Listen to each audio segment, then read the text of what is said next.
Bismillahirrahmanirrahim.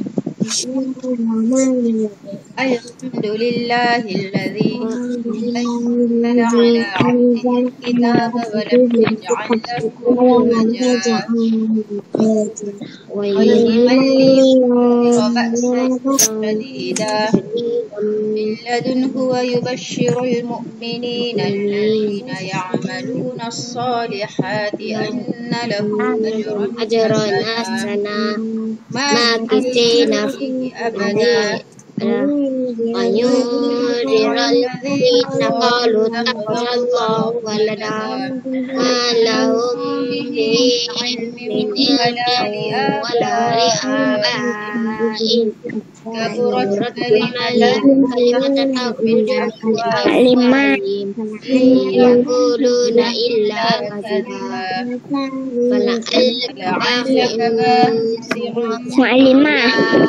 يا عليا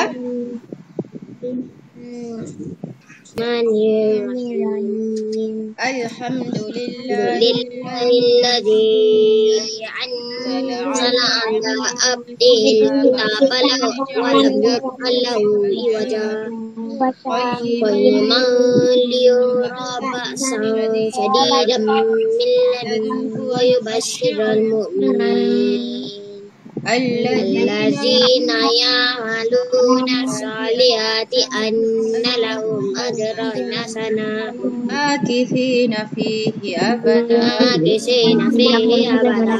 وينذر الذين قالوا اتخذ الله ولدا ما لهم به ولا لآبائهم كبرت كلمة تخرج من أفواههم إلا يقولون إلا كذبا لعلك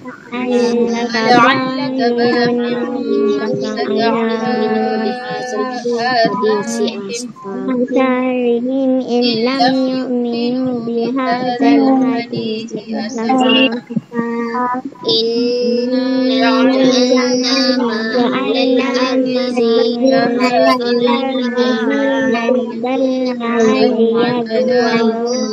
أيهم أحسن عملا وإنا لنعلم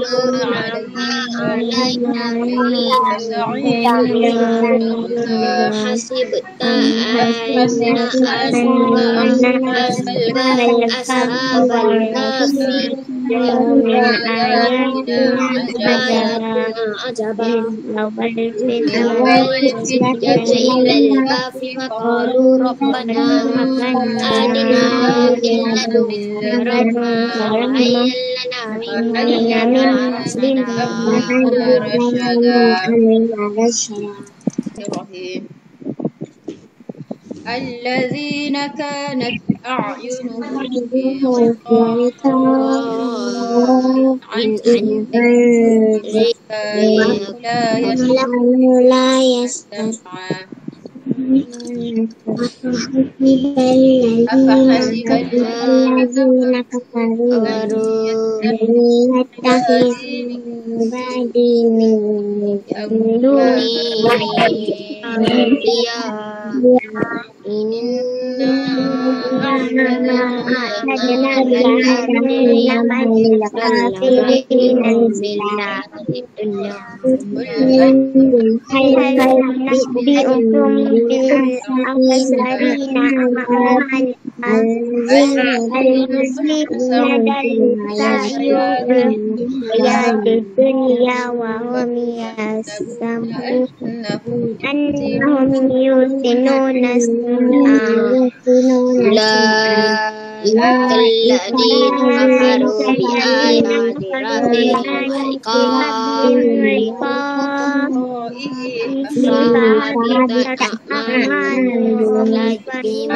يوم القيامة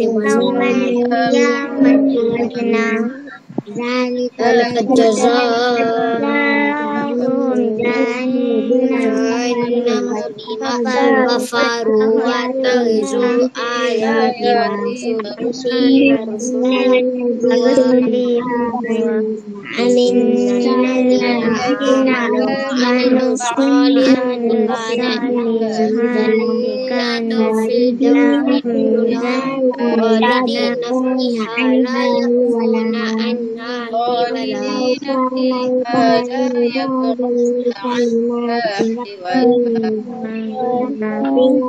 قل لو كان البحر مدادا لكلمات ربي لنفد البحر قبل أن تنفد كلمات ربي ولو جئنا باسمه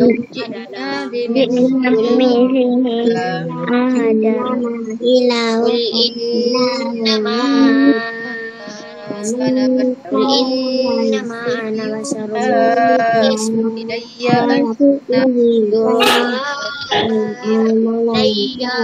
إنما إلهكم إله واحد ومن كان يرجو لقاء ربه فليعمل عملا صالحا ولا يشرك بعبادة ربه أحدا. صدق الله العظيم. Apa masuk Al-Kahfi? Apa masuk Al-Kahfi? Dekat mana gua Al-Kahfi ni? Dekat Jordan. Jordan. Dekat negara Arab. Okey. Jadi Malimah tak nak cakap pasal pemuda. Malimah dah pernah cakap. Pemuda Al-Kahfi dalam Al-Quran, dalam surah Al-Kahfi ada bagi tahu 7 orang, ada bagi tahu 8 orang. Jadi yang mana yang tepat 7 ke 8? Hanya Allah yang tahu bilangan Ashabul Kahfi. Ingat lagi tak anjing? Anjing yang ikut Ashabul Kahfi tu.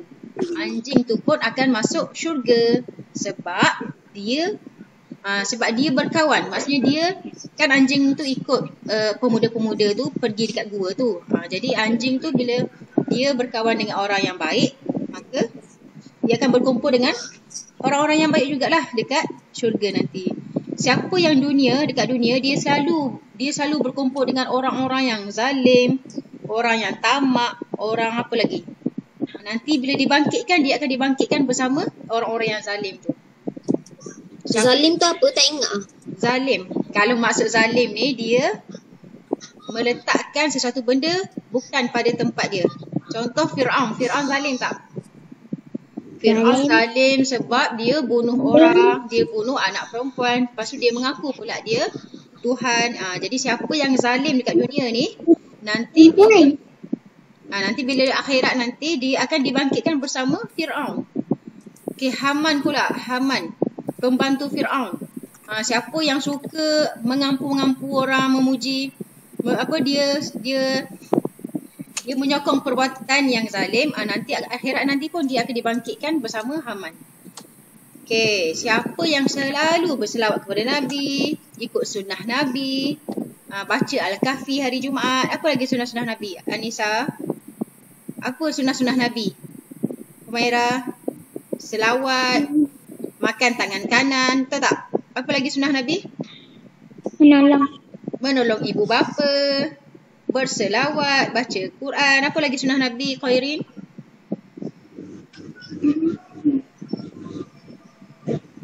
Sunnah Nabi, banyak sunnah Nabi. Nabi suka bantu orang miskin. Nabi suka tolong anak yatim. Nabi marah tak? Miskin. Nabi pernah tak hina orang? Tak. Nabi ni sebaik-baik makhluk atas dunia, atas bumi ni. Rasulullah adalah sebaik-baik makhluk. Orang puji, orang hina, orang ejek, orang lempar najis, orang buat macam-macam dekat Nabi. Nabi tak pernah berkata, "Oi, kau baik-baik sikit aku doa kau masuk neraka." Ada tak Nabi cakap macam tu? Tak pernah pun Nabi cakap kasar. Tak? Tak pernah pun Nabi cakap kasar. Nabi adalah seorang yang sangat mulia. Jadi siapa yang atas dunia ni dia mencintai Nabi, dekat akhirat nanti dia akan bangkitlah, dia akan mendapat syafaat Nabi. Al-mar'u ma'a man ahabba. Pernah tak dengar? Seseorang akan bersama orang yang dia sayang. Kalau dekat dunia ni dia selalu tengok Korea, lepas tu dia minat sangat-sangat Korea, nanti dekat akhirat nanti dia akan dibangkitkan bersama artis Korea. Nak tak? Nak? Tak nak. Na'udzubillah. Kita tak naklah dibangkitkan bersama artis. Kita nak dibangkitkan bersama Nabi. Okay, Mak Lemah nak cerita satu cerita Mak Lemah baru baca malam tadi. Ada orang ni. Ni cerita ni dah lama dah. Mak Lemah baru baca. Orang ni dia meninggal dekat Turki. Dia ni selalu baca Quran waktu hidup dia. Waktu muda selalu baca Quran. Waktu baca Quran, lepas bila dia dah tua, dia dah tak nampak lah tulisan sebab Quran tu kecil lah sebab dia dah tua. Jadi dia macam rasa macam kelabu je, macam kecil je tulisan ni. Anissa buat apa Anissa? Anissa searching apa? Okay, dengar sini. Okay, tengok sini. Jadi Hasif, mana Hasif Fatih Mak Lemah tak nampak. Dengar sini. Jadi pakcik tu, pakcik ni orang soleh ni dia baca Al-Quran setiap hari. Lepas tu bila dia tua, dia dah tak nampak dah tulisan sebab tua, betul tak? Kalau orang 40-50, dia pakai spek, betul tak? Fatih, betul tak? Kadang-kadang orang rabun jauh, nak naik kereta, kena pakai spek. Okay, jadi pakcik tu alamak kenapa macam tak berapa nampak tulisan ni. Jadi dia tulis, dia dapat satu idea, aku nak tulislah Quran ni. Jadi dia menulis Al-Quran dengan tulisan tangan dia. Dengan besar sikit lah, dia tulis besar sikit lah daripada Mana dah tengok? Apa? Macam mana dia tengok? Dia dah hafal ke? Tak, maksudnya dia tiru Al-Quran tu, dia tulis dekat buku pula. Dia tulis dekat buku, dekat kertas. Tapi tulisan dia besar sikit. Sebab dia nak baca Quran dia tu tulisan kecil. Sebab dia dah tua. Jadi dia salin. Akhirnya siaplah 30 juzuk Al-Quran. Hasil tulisan. Dalam berapa hari? Dalam satu hari? Dia tak cerita pula. Berapa bulan. Okay, dengar sini. Okay, jadi siaplah hasil tulisan tangan dia. So, jadi dia pun happy lah pakcik ni, orang soleh ni. Jadi dia pun baca Quran sebab dia dah nampak lah. Sebab Al-Quran tulisan dia tu besar. Jadi lepas lama-lama dia baca, ditakdirkan Allah dia meninggal dunia. Jadi dia pesan pada anak dia, wahai anakku, nanti kalau ayah meninggal, sebelum dia meninggal lah dia pesan, kalau ayah meninggal, tolong ambil Al-Quran ayah ni, simpan sekali dengan ayah dalam kubur tu. Dia pesan pada anak dia, letak jenazah dalam kubur, letak sekali Al-Quran sebab dia sayang Al-Quran tu. Anissa letak dekat atas kubur ke bawah dia? Anissa buat apa Anissa? Okey, lepas tu letak atas ke bawah? Dalam kubur. Dia pesan pada anak dia, kebumikan sekali Al-Quran dengan dia. Okey, anak dia pun tak apalah, ayah dia suruh buat macam tu. Anak dia buatlah solat jenazah semua, kafan-kafan dah semua, solat jenazah. Bila nak tanam ayah dia pun letak Al-Quran ayah dia tu. Okey, dah lama lepas tu anak dia ni, lama-lama berapa tahun lepas tu anak dia pergi ke Mekah. Dia pergi ke Mekah. Mak dia ada. Dia tak cerita pasal mak dia. Dengar dulu. Jadi dia pergi ke Madinah. Betul tak? Dia pergi ke Madinah. Madinah ni adalah tempat Rasulullah sallallahu alaihi wasallam. Ada Masjid Nabawi, ada kubur Baqi'. Ni masjid Nabawi, Madinah ada Masjid Nabawi. Sebelah Masjid Nabawi tu ada kubur. Besar kubur tu, maqam nama maqam. Nama dia Baqi'. Baqi' ni kawasan perkuburan. Baqi'. Okey. Jadi satu hari ni anak dia suaramu animator sekat.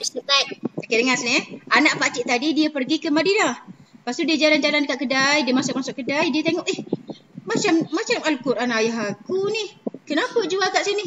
Dia macam kan hari tu kan dah tanam ayah dia, dah letak sekali Al-Quran. Lepas tu dia tengok betul lah. Ni buku, ni kertas-kertas yang tulisan ayah dia ni, dia kenal lah. Lepas tu dia tanya pakcik tu. Pakcik. Dia tanya penjual tu lah. Dia tanya penjual, pakcik. Apa jumpa kat mana kertas-kertas Al-Quran ni? Pakcik ni cakap, kertas ni ada orang jual dekat aku. Aku belilah. Lepas tu dia cakap, boleh tak saya nak ambil, saya nak jumpa orang tu. Orang tu siapa? Orang tu penggali kubur. Lagilah dia terkejut.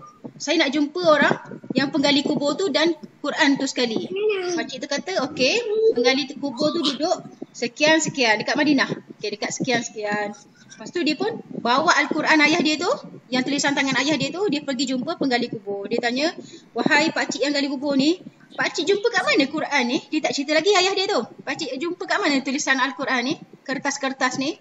Pakcik tu cakap, oh sebenarnya waktu saya gali kubur, saya jumpa. Dia cakap. Gali kubur. Kan kalau kubur. Okay, cerita dia macam ni. Mana masalah ni? Tak, dengar sini. Dia kata, kan kalau kubur Arab kan dia kan simpan dalam tanah. Okay. Yang Mu'allim baca tu lah. Pakcik tu cakap, dia sewaktu dia gali kubur, dia terjumpa tulisan-tulisan kertas tu. Lepas tu sebab dia terlalu lapar, jadi dia jual kertas tu. Maksudnya dia jual Al-Quran tu. Jadi orang tu tengok, orang tu kata, kubur mana pakcik? Kubur dekat situ. Kubur dekat Madinah. Lepas tu kata, saya boleh tak minta tolong pakcik gali kubur tu? Pakcik kata, okay, tak apalah, aku galilah. Pakcik tu pun gali kubur. Gali kubur tu, terkejut dia. Sebab ayah dia betul dalam kubur tu. Ayah dia masih cantik, masih elok lagi. Biasa kalau orang masuk kubur jadi apa Nisa? Kulit dah hancur, betul tak? Dah jadi tanah dah, tinggal tulang-tulang je. Tapi ayah dia elok lagi. Anak dia pun menangis. Anak dia bagi tahu kat pakcik tu, pakcik inilah anak ayah saya. Ayah saya meninggal di Turki.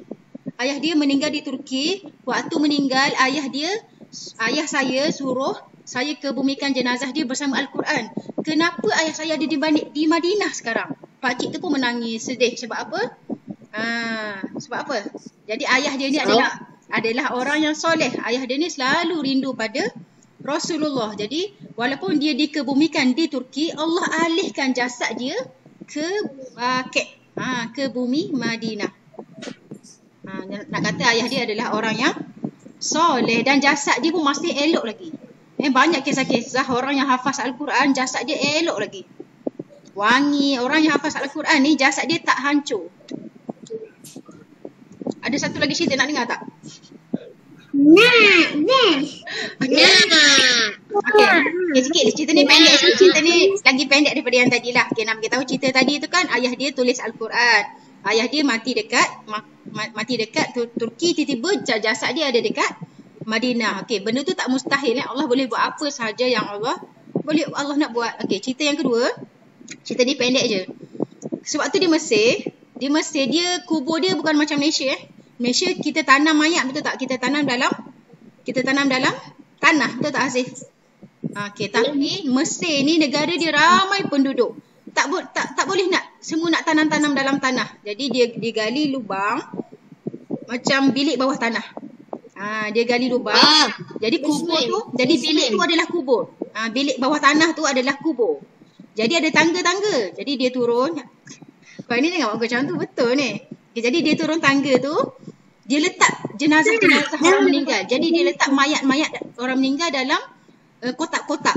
Kotak-kotak tu daripada simin-simin lah. Okay, jadi tahun ni ada orang meninggal. Dia pun susun mayat-mayat tu dalam bilik bawah tanah tu. Okay, lepas dah susun macam nak susun barang je.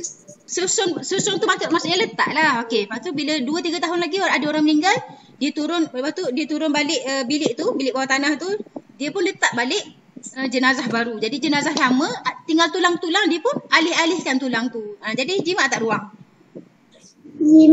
Jimat lah ruang. Maksudnya contohnya satu bilik tu ada tulang-tulang. Jadi tulang-tulang lama dia alih-alihkan, dia letak jenazah baru. Okay, jadi Mu'allimah nak cerita. Bau dah sikit. Okay, jadi Mu'allimah nak cerita kat sini. Pelajar Singapura ke pelajar Malaysia? Kan dekat Mesir kan ada pelajar Malaysia, ada pelajar Singapura. Kan ramai orang belajar kat Mesir. Jadi hari tu ada pelajar, tak silap Mu'allimah, pelajar Singapura. Dia meninggal, lepas tu orang tanamlah jasad dia dalam bilik tu lah, bilik bawah tanah.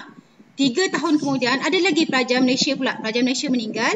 Ada ustaz tu dia nak turun. Pelajar Malaysia kita orang ke? Pelajar orang lah. Lepas tu dia letak dalam bilik tu, dia tengok, terkejut dia. Sebab 3 tahun dah jenazah yang hafizah ni, yang hafaz Al-Quran ni masih macam baru. Kain kapan putih lagi. Elok lagi, macam baru je meninggal. Rupa-rupanya orang tu adalah penghafaz Al-Quran. Jadi orang yang hafaz Al-Quran ni Allah jaga jenazah dia. Maksudnya jenazah dia tak reput, tak busuk. Tapi dekat Mesir ada juga kubur yang letak dalam tanah tapi mahal sikit. Tapi kalau kubur yang letak bawah tanah, dia turun tangga letak bawah tanah macam nak letak dalam kotak-kotak tu murah. Sebab dia tak perlu kambus. Sebab dia cuma bilik. Faham Itu sahaja cerita.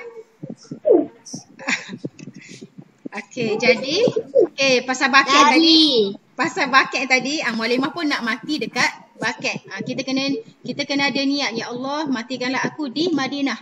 Sebab siapa yang meninggal di Madinah di baket akan dapat syafaat Rasulullah sallallahu alaihi wasallam. Apa doa dia? Doa semaya je, ya Allah, matikanlah aku di bumi Madinah. Ingat tak Saidina Umar? Khairin. Saidina Umar. Saidina Umar yang garang. Betul tak dia garang? Tapi malam-malam dia menangis.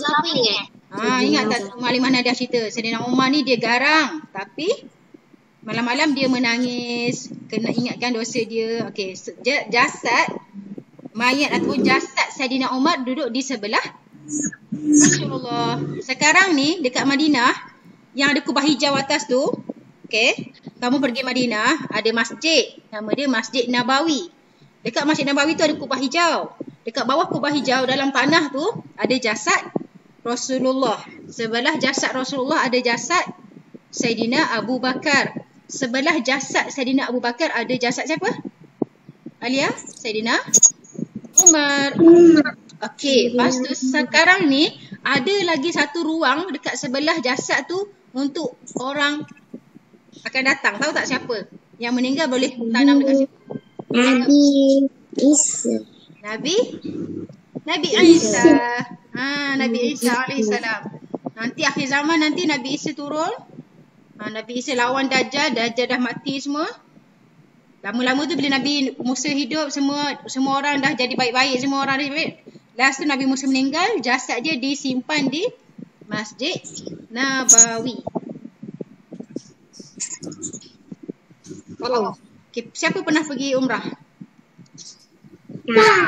Okey, nanti duit. tak apa, niat. Niat je. Siapa yang pergi umrah, Nabi cakap, siapa yang ziarah aku, maksudnya biasa orang pergi umrah ni dekat Mekah, betul tak? Lepas tu kita akan buat ziarah, pergi ke Madinah, kita ziarah Masjid Nabawi, kita ziarah Masjid Kiblatain, 2 kiblat, kita ziarah Masjid Quba. Okey, Nabi cakap siapa yang ziarah aku, ziarah tu maksud pergi makam Nabi, doa-doa kat sana. Siapa yang ziarah aku, jumpa Nabi kat sana, seperti ziarah Nabi ketika Nabi masih hidup. Kamu ketika solat, betul tak tahiyat akhir kita solat? Assalamualaikum ayyuhan nabiyyu wa rahmatullahi wa barakatuh. Kita bagi salam pada siapa tu, Khairin? Assalamualaikum ayyuhan nabiyyu wa rahmatullahi wa barakatuh. Bagi salam pada siapa? Nabi. Kalau kamu pergi rumah orang, Assalamualaikum. Betul tak? Assalamualaikum. Kum untuk semua, ka untuk kamu. Anissa tolong tenang. Assalamualaikum. Jadi untuk Rasulullah ni maksudnya kita cakap depan-depan. Maksudnya untuk orang hidup lah. Assalamualaikum ayyuhan nabiyyu wa rahmatullahi wa barakatuh. Assalamualaikum wa ala ibadillahi sholihin. Maksudnya kita bagi salam dan Nabi jawab salam kita. Kita bagi salam pada Nabi ketika tahiyat akhir, betul tak? Dan Nabi pun jawab salam kita. Walaupun Nabi berada dekat kubur, tadi Mak Limah cerita dekat Madinah tadi, Nabi jawab salam kita. Okey. Wallahu ta'ala a'lam wa alam. Hari ni kita sambung subjek akhlak. Ada 9.34 dah malam cerita. Apalah. Okey. Asyik makan apa asyik? Okey, minggu lepas ingat tak lagi kita cakap, kita bincang tajuk apa? Siapa ingat? Maaf, betul tak?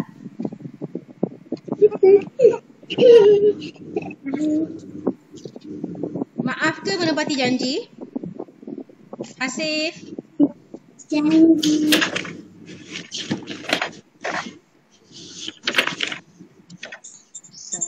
Sabarlah,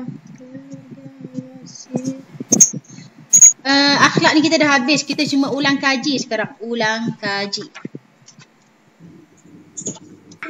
Kepentingan sifat pemaaf dengan akibat tidak memberi maaf. Okey, kepentingan dia apa? Okey, bila yang ni adalah positif, yang bawah ni adalah negatif. Berjaya menahan nafsu marah. Akibatnya kepentingan.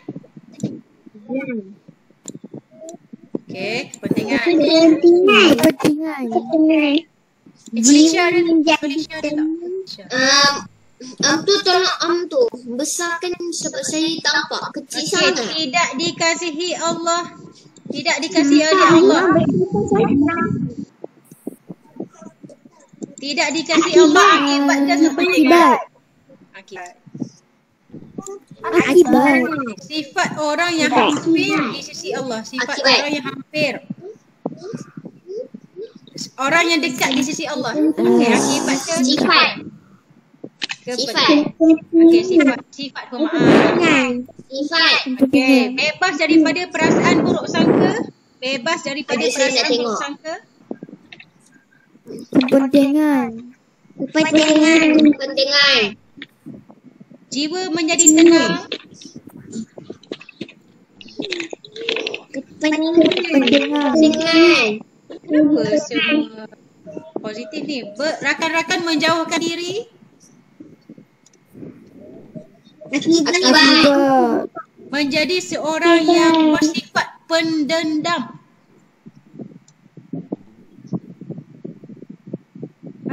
Dendam ni positif ke negatif? Akibat. Mengeratkan silaturahim. Kepentingan. Asyik Fatih ke jawab tu? Lagi dulu. Yo. Terima dengar macam suara Felicia. Mewujudkan perasaan malu dan bersalah. Akibat. Fatih tak ada. Akibat.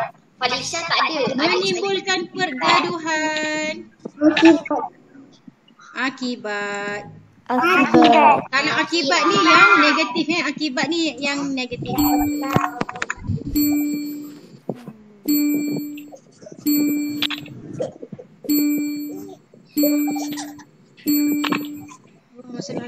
Empat, 5, 6, 7, 8, 9, 10. Okay, next sifat malu pula. Kita dah belajar habis ni. Kita ulang kaji Lagi 5 melemah, lagi 4 lagi 4. Malu yang dituntut. A, B, C, D. Malu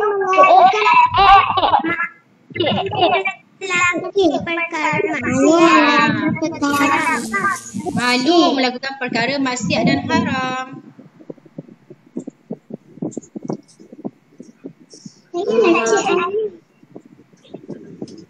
Okay, malu yang dilarang. Kita tak boleh malu apa? Malu melanggar perintah Allah. Malu melanggar.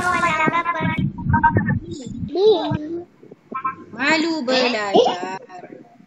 Tadi yang dituntut, sekarang yang dilarang. Malu belajar. Okay, faham Okay, malu yang dituntut.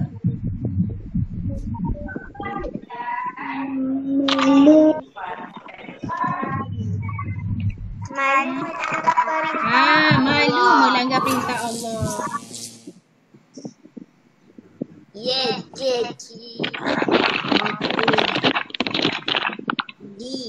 Malu yang dilarang. Tengok apa yang dilarang, malu yang dilarang. Malu meninggalkan perkara sunat. Malu meninggalkan perkara sunat.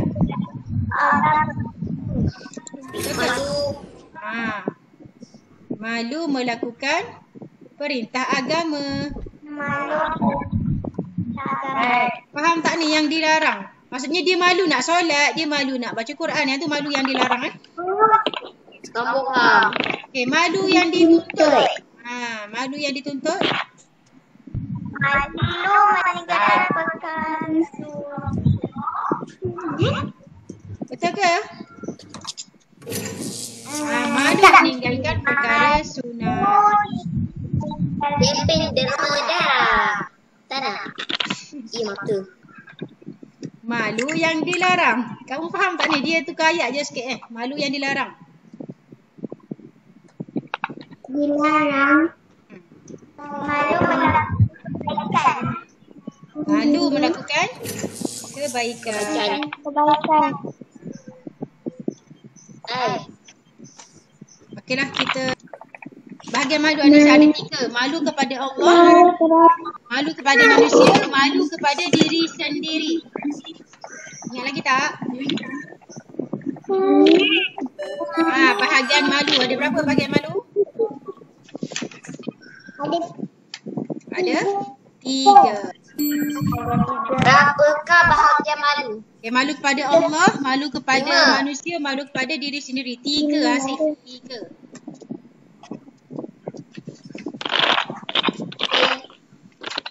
Pembahagian malu ialah malu kepada memang dah sebut tadi. Alia, malu yang pertama kepada Yang malu ialah malu kepada Allah sendiri.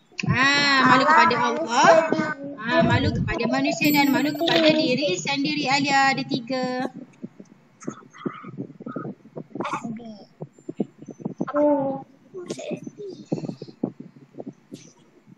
Tanda malu kepada Allah. Tanda malu kepada Allah.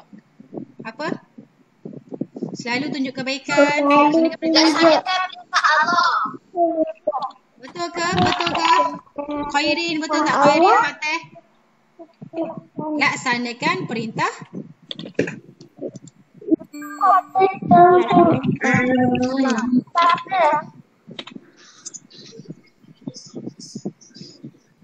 Bila kita malu pada Allah, kita buat apa yang Allah suruh. Kita malu pada Allah. Jadi kita solat, kita baca Quran. Okey, berikut malu kepada manusia kecuali. Kita tengok yang mana bukan malu kepada manusia. Alia, Khairin, Fatih. Cerita tentang cerita tentang kelemahan mereka pada orang lain. Yang ni tak boleh. Yang ni positif. Yang ni negatif. Tak boleh yang ni. Yang ni tak malu ni, cerita aib orang. Ataupun cerita kelemahan orang. Bagaimana malu kepada diri sendiri. Selalu pakai saja cantik. Menyorok dari orang ramai. Menjaga diri dari dilakukan perkara-perkara elok. Bagaimana malu kepada diri sendiri? Yang mana? Syah. Selain tu jawapan. Selain A. Menjaga diri jangan lakukan perkara yang ni lebih tidak elok. tepat. Saya jawab dulu. Saya pun tak tahu. Berikut kelebihan malu kecuali. Okey, apa yang bukan kelebihan malu? Kecuali tu maksudnya bukan selain tu maksudnya. Berikut kelebihan malu. Okey, kecuali apa? Tanda-tanda keimanan. tanda-tanda keimanan. Kecuali.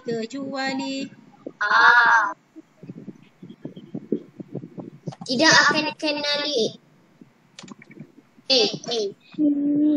Yang lain? Okey. Kecuali tu maksudnya bukan ingat. Kecuali ni maksudnya selain jawapan tu. Okey, berikut kesan tiada sifat malu kecuali. Okey, cari yang bukan kesan. Tiada batas pergaulan. Tiada sifat malu. Tidak takut dengan Allah. Bagus. Tidak takut. Yang ni bukan bukan kesan sifat malu. Salah. Tidak takut dengan Allah. Sentiasa menjaga kata-kata. Berikut kesan tiada sifat malu. Okey. Kesan tiada sifat malu. Ingat tak kisah Masyitah? Masyitah ni bukan nama dia sebenarnya Masyitah tu. Masyitah tu maksudnya penyikat rambut. Masyitah tu maksudnya seorang yang tugas dia sikat rambut. Ingat tak kisah tu? Masyitah ni dia sikat rambut anak Fir'aun. Lepas tu Alia tak ada sikat sini. Lepas tu dia sikat rambut anak Fir'aun, dia terjatuh. Tengah-tengah dia sikat rambut tu, lepas tu sikat dia terjatuh, dia sebut apa? Ingat tak? Allahu Akbar. Dia sebut Allah, ya Allah. Dia sebut macam tu je. Allah. Lepas tu anak Fir'aun tadi, dia tanya, kamu sebut apa tu? Masyidah tu cakap, oh saya sebut nama Tuhan. Allah saya, Tuhan saya Allah. Lepas tu anak Fir'aun cakap, bukan ke Fir'aun Tuhan kita? Kan Fir'aun mengaku Tuhan, betul tak? Lepas tu Masyidah tu cakap, Tuhan kita, Tuhan saya, Tuhan kamu semua adalah muka surat tu kan. Kisah berani tu, kisah berani. Jadi Masyidah cakap Tuhan kita adalah Allah. Bila Fir'aun dengar sini Humaira, Fateh, Anissa, bila Fir'aun dengar kamu kata ada Tuhan lain selain aku, jadi Fir'aun marah. Fir'aun nak bunuh Masyidah dan semua keluarga dia. Halimah dah cerita dah dalam kelas hari tu. Fir'aun bunuh semua anak Masyidah, suami dia. Ini adik saya. Tapi ada peristiwa pula dekat situ, anak Masyidah boleh bercakap. Ingat tak? Ya tu. Okey, tajuk berani insya-Allah. Tajuk coding Okey, jadi syaitan bodoh. Fir'aun ni. Okey, dengar sini. Jadi Fir'aun ni dia nak campak suami Masyidah dalam api, betul tak? Jadi semua dah terjun dah sebab semua orang tak nak keluar Islam. Sayanglah nak keluar Islam. Lepas tu Masyidah dia pegang anak dia baby lagi masa tu. Jadi dia teragak-agak. Kalau aku terjun nanti anakku mati. Dia teragak-agak, dia jadi takut. Jadi diizinkan Allah, anak Masyidah tu bercakap-cakap. Ada baby yang diberi kelebihan oleh Allah bercakap. Jadi anak Masyidah tu tengah bayi tu dia cakap, wahai emak, jangan takut sebab kita di pihak yang benar. Kalau mati pun kita mati syahid. Jadi Masyidah pun terjun bersama baby dia tu dalam api tu. Jadi baby dia bercakap kan? Jadi ada baby dia boleh bercakap. Tak silap maklimah ada 4 orang atas dunia ni yang waktu bayi bercakap. Ingat lagi tak? Yang pertama Nabi Isa. Nabi Isa ibnu Maryam. Ingat tak Nabi Isa ibnu Maryam? Nabi Isa dia tak ada ayah. Bila orang fitnah Maryam, orang cakap Maryam ni apa ni? Buat jahat ke apa ni? Sampai dapat baby. Lepas tu Maryam tak cakap apa-apa. Sehinggalah Nabi Isa yang bercakap. Waktu tu Nabi Isa kecil lagi, bayi lagi. Nabi Isa bercakap, sesungguhnya aku adalah Rasul. Nabi Isa cakap, aku adalah Rasul. Yang tu adalah kisah Nabi Isa. Yang kedua, anak Masyidah tadi. Anak Masyidah. Yang ketiga, Maklimah pernah cerita dalam kelas ni. Yang ketiga, anak orang yang berzina tu. Ingat tak? Allah bagi dia cakap, dia bagi tahu siapa ayah dia. Yang keempat, siapa nanti Maklimah semak balik empat orang bayi yang boleh bercakap. Tajuk menepati janji.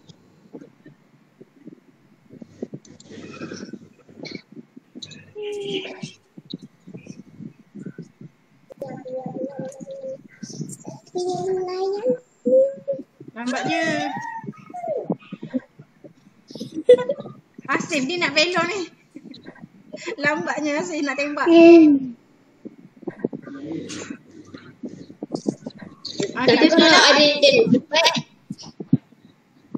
Kerja sekolah pun insya-Allah Maklimah akan bagi dalam bentuk ni Anissa.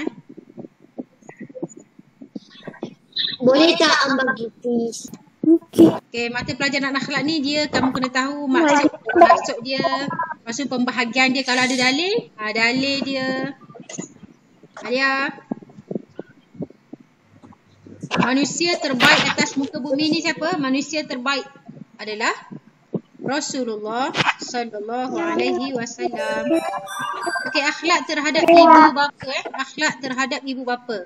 Mendengar nasihat ibu bapa merupakan perbuatan yang A, B atau C.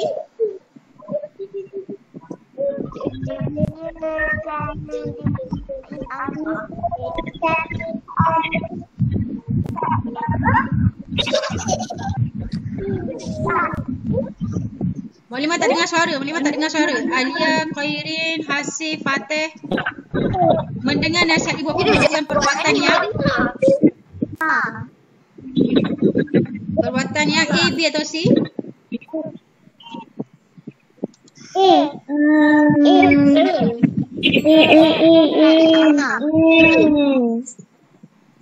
Khairin, Anissa, C.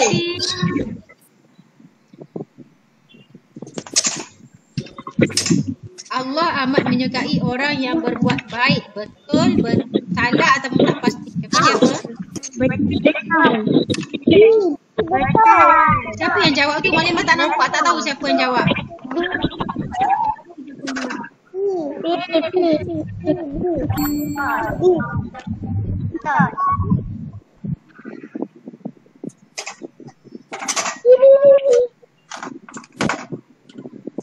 Kelebihan berbuat baik terhadap ibu bapa. A, B atau C, Kak Irin?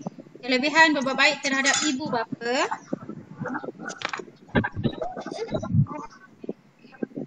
Mendapat keberkatan hidup.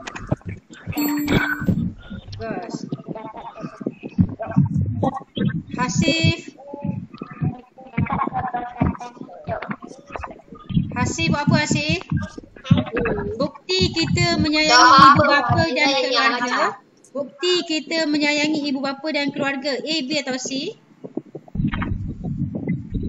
Fatih ada tak Fatih? Mendoakan mereka setiap kali solat kena doa ibu bapa. Setiap kali lepas solat kena doa ibu bapa. Rabbi ghafirli wa liwalidayya warhamhuma kama rabbayani shaghira. Doa yang harus dibacakan untuk kesejahteraan ibu bapa. Doa apa? Doa untuk ibu bapa. Doa untuk ibu bapa.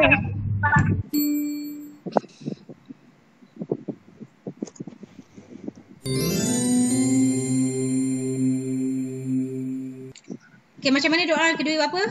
Macam mana doa kedua ibu bapa?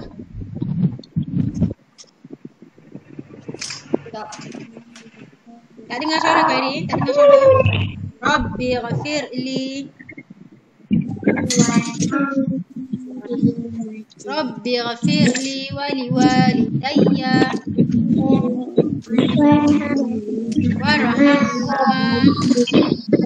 kama rabbayani shaghira. Okey, semua orang kena hafal doa kedua ibu bapa. Malimah nak tanya waktu kamu kecil, waktu kamu baby, siapa yang jaga kamu? Mak ayah. Ada tak? Ada tak dia bagi kamu dekat orang lain? Waktu kecil, ada tak? Tak ada. Waktu kamu kecil, kamu tak boleh buat apa-apa. Pandai menangis je, betul tak? Nak cakap tak pandai. Nak cakap, nak bagi tahu sakit perut tak pandai. Nak minum susu tak pandai. Kamu pandai apa? Menangis je, betul tak? Sampailah besar sekarang ni. Sampai dah besar boleh mandi sendiri sekarang, boleh makan sendiri. Okey, jadi macam mana kita nak balas jasa baik mak ayah kita? Kita kena doakan ibu bapa 5 kali setiap hari. Selepas solat subuh, doa. Selepas solat zuhur, doa. Alia dengar, Alia. Lepas salam tu doa. Rabbighfirli wa liwalidayya warhamhuma kama rabbayani shaghira. Fatih, Hasif. Selepas solat zuhur, doa lagi. Selepas solat asar, doa lagi kedua bapa. Selepas solat maghrib dan selepas solat isyak. Siapa yang tak doa pada ibu bapa, dia adalah anak derhaka. Tahu tak? Anak derhaka ni maksudnya anak yang jahat lah. Derhaka ni maksudnya apa? Anak yang tak mengenang budi. Jadi macam mana cara kita berterima kasih pada mak ayah kita? Kita kena selalu doakan ibu ayah. Khairin, dengar tak Khairin? Kalau kamu minta pada Allah macam-macam doa, tapi kamu tak doa pun pada mak ayah, doa kamu tak akan diterima. Kita minta macam-macam, ya Allah nak ni, nak tu, tapi kamu lupa untuk doa pada mak ayah. Doa kamu Allah tak nak dengar. Sebab Allah cakap, hamba aku ni sombongnya. Dia datang dari mak ayah dia. Waktu kecil dia tak pandai buat apa-apa, bila besar dia tak nak pun doa dekat mak ayah dia. Jadi wajib doa pada ibu bapa. Boleh tak? Boleh tak cakap kasar-kasar pada mak ayah? Boleh tak? Tak boleh. Bahaya Dengar sini dekat dunia ni Allah ada bagi cash, 2 perkara Allah bagi cash. Tahu tak cash tu apa? Allah bagi tunai. Allah bagi tunai. Kita buat terus Allah bagi. Yang pertama, siapa yang derhaka pada mak ayah, Allah bayar cash. Maksudnya dia derhaka pada mak ayah dia, Allah bagi cash. Allah bagi hidup dia tak tenang. Allah bagi dia gagal dalam hidup. Allah bagi dia rasa susah hati. Tu maksudnya dosa kepada orang kedua ibu bapa. Yang kedua Allah bagi cash, sedekah. Kalau kamu sedekah terus Allah bagi cash. Tak percaya sedekahlah. Kamu sedekah RM1, Allah bagi RM10. Kamu sedekah RM1, Allah bagi 100 kadang-kadang. Atas keikhlasan kita. Ada orang dia sedekah RM2, tiba-tiba Allah bagi 200. Allah bagi tu mesti Allah balas balik. Maksudnya Allah bagi cash. Siapa yang sedekah, sebenarnya dia nak keluar rumah, dekat-dekat nak accident, hampir kena langgar. Tapi Allah jaga dia, tak jadi orang langgar kereta dia. Sebab apa? Pagi tadi dia ada sedekah RM1. Kadang-kadang sedekah kita, Allah selamatkan kita daripada kau ini nak potong bawang ni dekat dapur. Sikit lagi nak kena kalau tak dah terpotong sikit tangan. Mungkin ada kebaikan khairin yang Allah terima, jadi Allah selamatkan kita daripada perkara yang buruk. Pernah tak kamu nak jatuh tangga tiba-tiba macam ada orang pegang je? Pernah tak? Kamu naik basikal. Kamu naik basikal tiba-tiba macam nak jatuh je. Tiba-tiba macam selamat daripada jatuh. Allah selalu selamat kita daripada dilanggar kereta, dilanggar motosikal, jatuh tangga, macam-macam. Disebabkan ada kebaikan-kebaikan kita yang Allah terima dan Allah selamatkan kita daripada bencana tu. Yang tu Allah bayar cash. Yang kedua Allah bayar cash orang derhaka pada mak ayah, Allah bayar cash. Jadi jangan sakiti hati mak ataupun ayah. Okey, boleh? Doakan kedua orang tua. Okey, kita tutup kelas kita dengan tasbih kafarah dan suratul Asr. Subhanakallahumma wa bihamdika asyhadu an la ilaha illa anta astaghfiruka wa atubu ilaik. Wa sallallahu ala sayyidina Muhammad wa ala alihi wa sahbihi wa sallam. Alhamdulillah rabbil alamin.